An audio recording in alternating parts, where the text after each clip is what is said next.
I don't even know how to start this. I've been gone for a couple of months on YouTube, and I'm so thankful for the comments. I've gotten some comments on some of the previous videos like, hope you're okay, hope all's well, when are you coming back? And I even got a couple of emails from people or messages through Instagram. And I'm just so thankful for that. You know, it always feels good to know that someone cares, someone notices. And I don't have some like big reveal or some like life-shattering story, because that's not what it was. Just needed a break. So it is end of March. April is literally just around the corner. And for the past 2 months, I guess it's been 8 weeks now, I've just been trying to hang on because life is charging ahead, and I've just been trying to hang on. So I stopped filming, I think it was towards the end of January. We were in the midst of the Pantry challenge, and I was gonna participate in the freeze drying February challenge. In fact, I filmed the video and everything. And then I just had to call it. I had to call it as it was in that moment, and it was just pure stress. So just a little background. I work full-time, a full-time job. I work from home, but it is a outside of the house job, a corporate job. And my husband also works full-time. He works literally out of the home. He works even longer hours than I do, just with the nature of his job. We do have 2 children who are, you know, very active in sports and friends' lives, and we try very hard to accommodate all of those things for their benefit and their well-being, right, within reason. And so it just got busy, and you don't think that happening like February or March, right? But the kicker with all of that is I actually got a new job. I stayed within my company, but I got a new job. And you know, when you start something new, it just kind of throws a wrench into everything. It's you're retraining basically on something brand new. And it really did me in. So I feel like I'm finally getting into my groove a bit. And I never wanted to stop filming altogether. I just needed the break to kind of regroup, recharge, and reassess. And so what I had been doing in the past was about 2 videos a week. It's gonna change to 1 video a week for the time being, unless I feel, you know, ultra motivated and ultra inspired and I have loads of extra time. But we're gonna go with 1 video a week, and hopefully they're more qualitative, right? Hopefully they resonate with you and with other folks more than maybe some of those other ones, because I was just trying to get them out. And that's not how I want this to be. So this is like the comeback, I guess, if you want to call it that. I don't know if I want to call it that, but I kind of just want to update you on, update you on what, you know, was going on, which is what I just did. And now kind of update and preview on what's coming, which a lot. So last night, I watched the weather like a hawk, y'all. Like the 10-day forecast. Last night was the last night I could see in our zone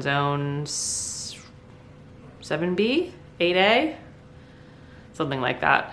That was in the 30s. And so I'm not ready to plant anything outside yet. However, as long as I'm not seeing anything kind of below 40-ish for the next 2 weeks, planting time is going to be a go pretty quickly. So I am really trying to get everything in order. I'm going to take you to the garden in another video and kind of show you where we are, what's going on. It's a pretty big mess. There's weeds like just popping up, and I need to get a new load of wood chips, working through that. But today I wanted to kind of show you what's going on as far as, you know, what we got going for the garden this year, but also update you on the pantry. Even though I stopped filming and I didn't kind of keep total accountability with what we would go spend, what we do for the pantry challenge is kind of what we do day in and day out anyway. So I wanted to show you what the pantry looks like now as we head into the spring. So forgive me because the lighting is just a little suspect in this room with the window, the blinds are closed, but with the sun coming through. And then we've got this chandelier here, which is not the greatest, but that's what was here because this was the dining room and we've converted it since to our front pantry. So I'm gonna kind of show you where we're at, but I'm gonna link above the last video I did on the pantry, which was most likely right before the pantry challenge or right at the end of 2024, just kind of when the pantry was really full and really stocked. So I'll link that so you can kind of see the comparison. But just looking, I'm hoping you can see there's a lot of empty space. There's a lot of empty jars. I mean, there's some jars here, but honestly, I've got my empty jars kind of all over on the floor in boxes. These over here, this whole shelf right here is all empty jars. And so the top row is broth or stock. I make this regularly. And so that top row gets used the most. It gets replenished the most. That's something that we just never wear out on because I'm always cooking a chicken and then having chicken bones to make stock with. And I have beef bones in the freezer at all times that I can kind of just pull and make beef stock as needed. So all different types of stock. This is a turkey stock with some turkey meat. That's from 2023, so that needs to get actually used pretty quickly. And this is a chicken corn chowder. This is just canned chicken, and then like a chicken soup, like a chicken noodle or chicken rice soup minus the noodles and rice. So that row, all mainly kind of stock used very often. Okay, the second row also somewhat looks pretty hearty, pretty full, but not so much. A lot of this, I would say, really, well, this whole X section and then like most of this, I had about, what was it, 13 or 14 gallons of frozen tomatoes from the 2024 garden in our freezer here in the front pantry. And it was either in January, well, I can tell you. Yeah, January. In January, one of the things I do is I pull out all of the frozen tomatoes and I have another tomato canning day, right? So I do it throughout the season in the summer and fall as much as I can handle and do. But what I can't handle and can't do at those moments, I throw in the freezer, and then I do it during the winter when things are a little bit slower. So I replenished a lot of our tomato products with that big canning day back in January. So we've got our roasted garlic marinara, we've got passata, just plain sauce, bolognese, tomato soup. Now if you go back to the other video, I had so many jars of homemade pizza sauce. Every Friday night we do pizza night here in our house with our homemade cheese and our homemade crust and our homemade sauce. And I probably had 25 half pints, these. There's only 2 left. So this is our pizza sauce. This is from September of 2024.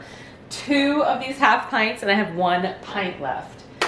So that has turned out to be a really good use of our time, of our harvest. The only difference is I plan on doing our pizza sauce in pints this year.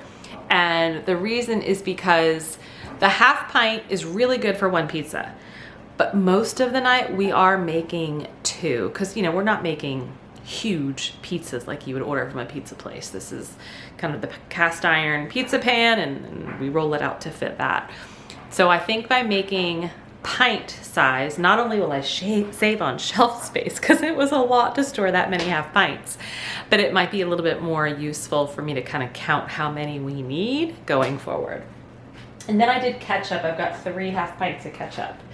And so that's really it for the tomato row.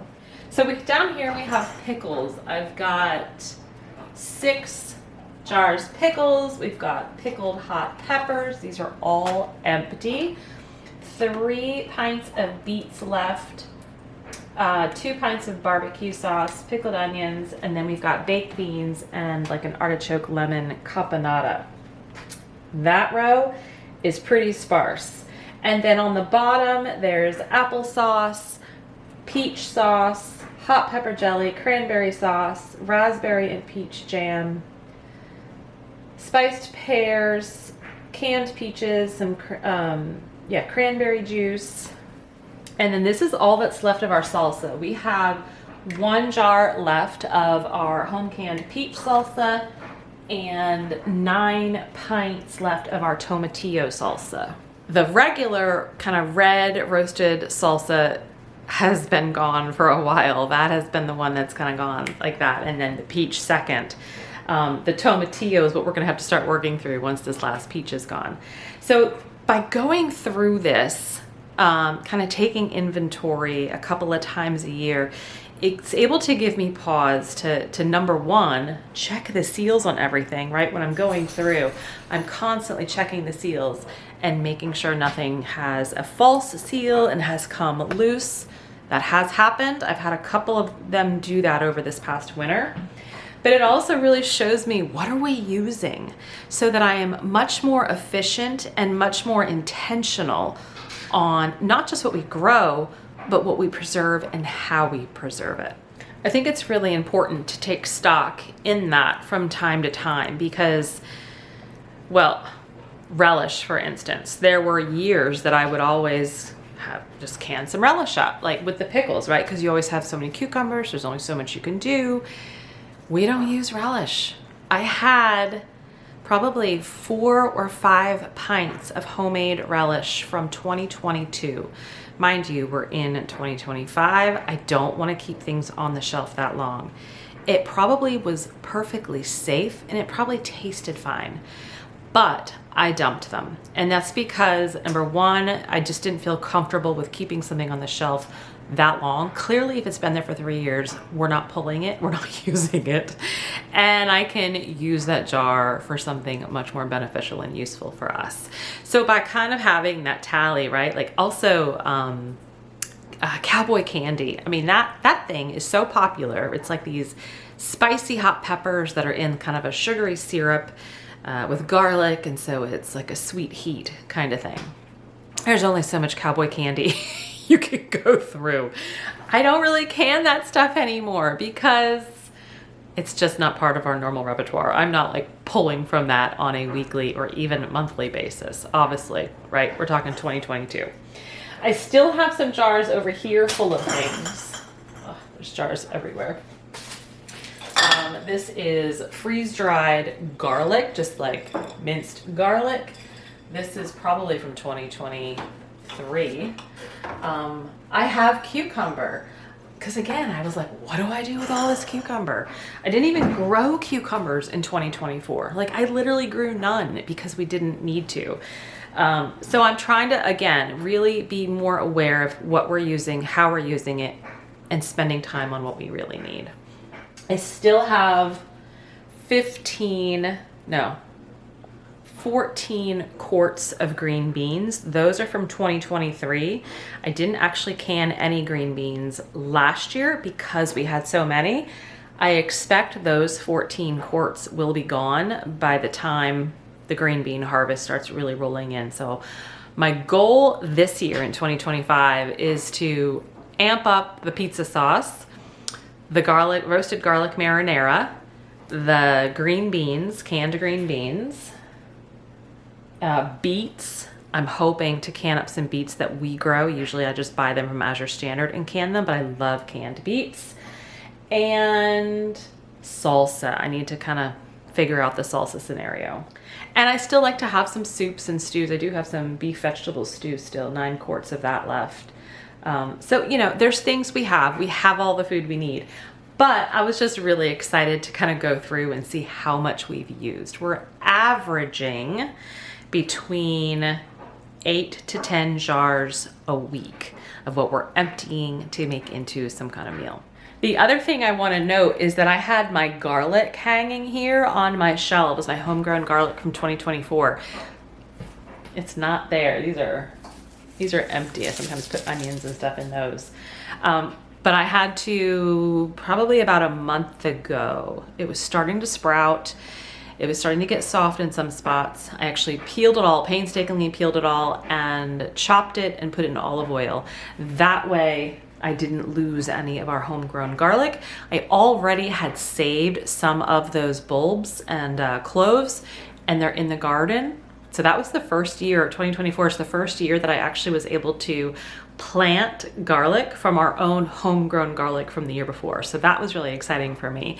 That's one of my goals this year as well, is to save seed and save stock to plant for the next year without having to buy. I was going to show you our freezer here quickly also, because to me it looks fairly empty.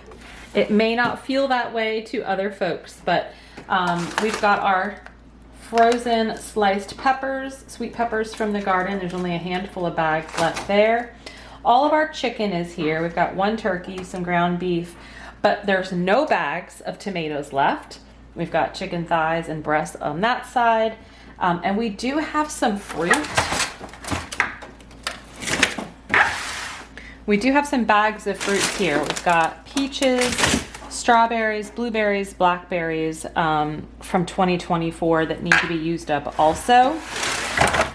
But for the most part, the freezers are emptying out and kind of cleaning out as much as they can too. The last thing I wanted to show you in here is the tromboncino. There are actually 3 tromboncino that I kind of just have laying across the jars in here, as well as a basket of squash to my right. So this is what is left of our homegrown squash. I've got those 3 tromboncino, and then this one, I just noticed this last night. So this is the next one we're gonna use. But we've got another really big tromboncino, some butternut, some of like the candy crook, the smaller ones. But all of our winter squash that is still here is looking really good.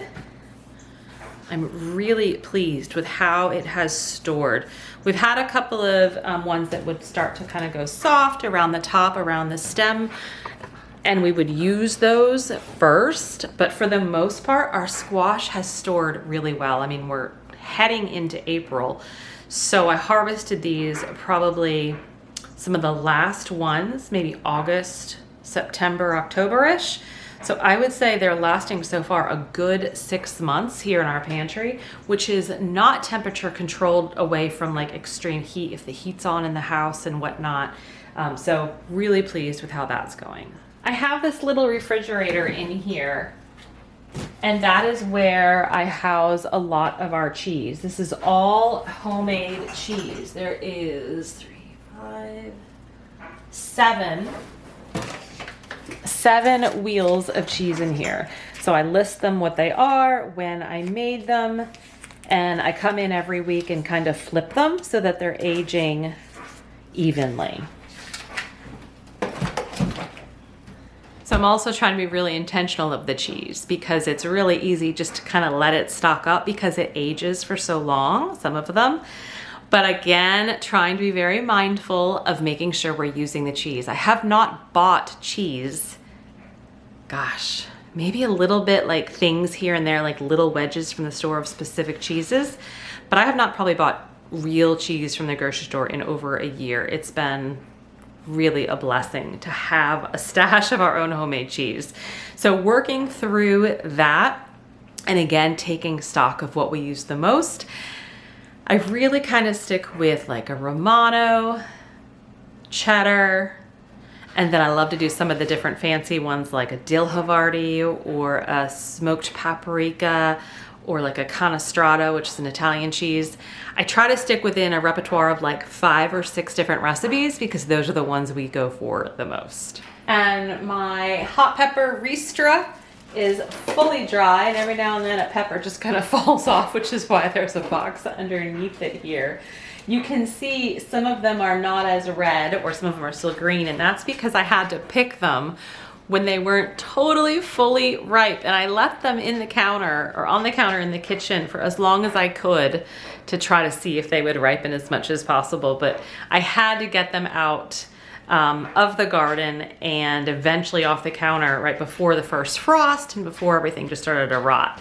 So I made the ristra, And I don't entirely, see, they just keep falling. I don't know entirely what I'm gonna do with all that yet. Most likely, you know, crushed red pepper, but I'm also hoping to use some of it in different fermented foods as well that I'll put together. So we were still, and are still, I keep saying past tense, but it's really present tense, are still purchasing a handful of items from the store and or Azure Standard. I have been getting a couple of Azure Standard orders over February and March, but they were rather small. I have a large one planned for April, and I'll be sure to share that when that comes in. But we would purchase some fruit, right? We need some fresh fruit in our diet, especially for our children for school because they pack their own lunches. And so we would buy lemons, limes, oranges, bananas. I still have apples in our overflow refrigerator from Azure Standard out in the garage that I think I ordered either November or December. Now at some point I'm gonna have to kind of figure out something to do with them because they're not gonna last forever in the refrigerator. But I tried to head that off by having some fresh fruit in our house by having those apples in the fridge. We are still getting about 2 dozen eggs a week. I buy them every other week, and so it was about 4 dozen eggs every 2 weeks, so about 2 dozen a week. And we hard boil, scramble, over medium, baking, doing all the things. I do have a jar back there on the counter with 3 water glassed eggs left, and I have them there because I need to remember to do something with them. But whenever I was baking cookies and I wanted to kind of really save the fresh eggs for really good fresh eating, I always went for those water glassed eggs. I had about 2 gallons of water glassed eggs going into the winter. Again, such a lifesaver. I'm gonna do it again this year. I love having that on hand, even as though there was like a supposed egg shortage and prices have gone up and this all kinds of crazy wackiness going on within the United States and the egg supply. It was just really nice to always have that supply. And I buy our eggs from a local farmer. I suggest that if you don't have someone,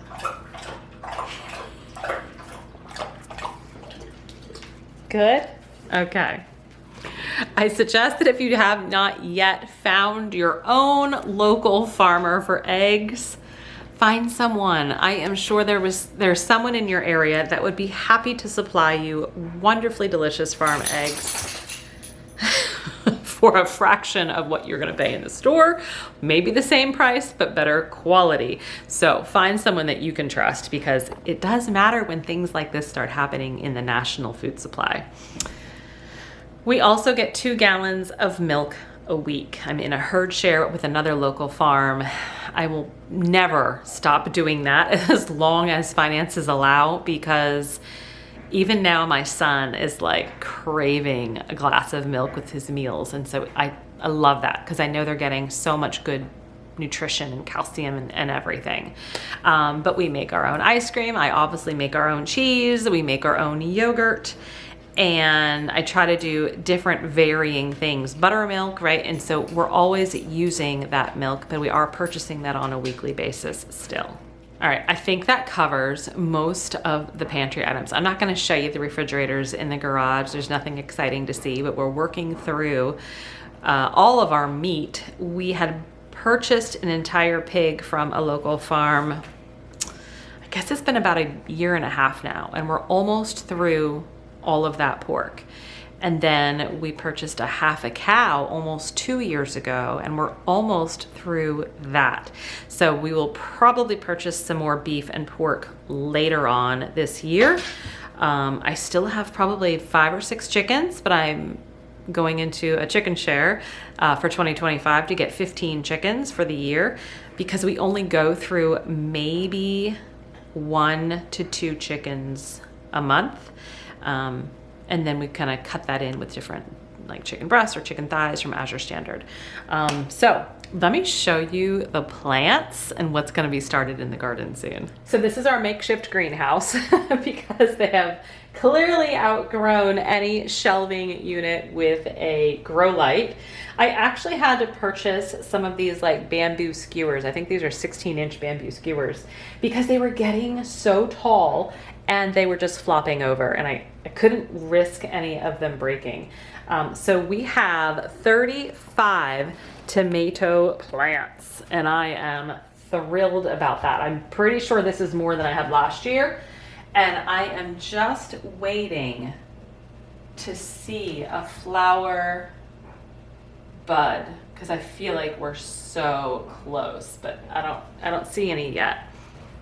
But this is a variety of slicing tomatoes like Cherokee Purple, Dr. Wychee, beefsteak, and then a lot of paste tomatoes, which is, they're called paste because they have little water content compared to slicing. So they kind of boil down to make a really thick sauce a lot faster. So I've got a variety of paste tomatoes. And then one of my favorites is from Baker Creek, Principe Borghese. Principe.